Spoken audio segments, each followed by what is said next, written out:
मौनी अमावस्या पर्वावर पैठणच्या गोदावरीत हजारो भाविकांनी घेतले स्नान। त्रेतायुगापासून पैठणची गोदावरी ही हृदयस्थान तथा मुखस्थान म्हणून परिचित आहे।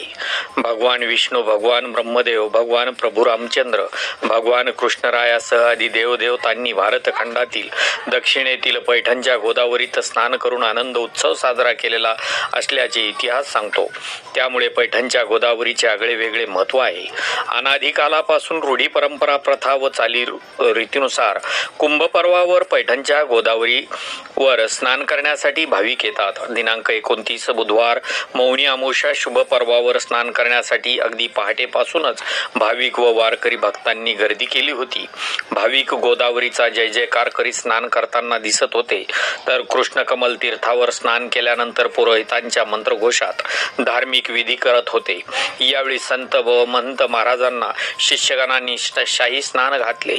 यावेळी हजारो भाविकांनी स्नान केले। पैठण नगर परिषदेचे अग्निशमन पथक कार्यरत होते।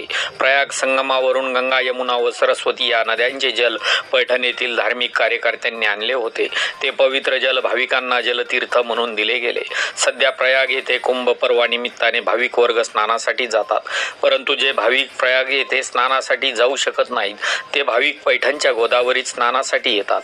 पैठण येथे सिंहस्थ कुंभमेळा महापर्व काल इसवी सन 2026 ते 2028 मध्ये संपन्न होणार आहे। श्री क्षेत्र त्र्यंबकेश्वर याप्रमाणेच पैठण येथेही सिंहस्थ कुंभमेळा शाही स्नान साजरा केला जाणार आहे। सिंहस्थ ध्वजारोहण दिनांक 31 ऑक्टोबर 2026, प्रथम शाही स्नान दिनांक 2 ऑगस्ट 2027, दुसरे शाही स्नान दिनांक 31 ऑगस्ट 2027, तर तिसरे शाही स्नान दिनांक 12 सप्टेंबर 2027, ध्वजावतरण दिनांक 24 जुलै 2028 अशा कार्यक्रमाची शुभ पर्व आहे।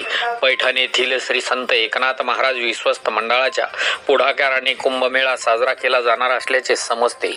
तसेच दिनांक 29/1/2025 रोजी सकाळी ठीक 6 वाजता शाही स्नानानिमित्त येणाऱ्या वारकरी व भाविकांना जायकवाडी धरणाचे द्वार क्रमांक 10, 27, 18, 19 हे 0.5 ने 5 फूट उघडून 2960 क्युसेक्सने विसर्ग सुरू करून 1 दशलक्ष घनमीटर पाणी गोदावरी नदी पात्रात सोडण्यात आले असून तरी सर्वांनी आपले पशुधन व साधन सामुग्रीचे नुकसान होणार नाही याची खबरदारी घ्यावी, असे कार्यकारी अभियंता विजय काकडे, उपअभियंता प्रशांत जाधव, जायकवाडी पाटबंधारे विभाग, नाथनगर उत्तर, पैठण यांच्या मार्फत कळविण्यात आले आहे।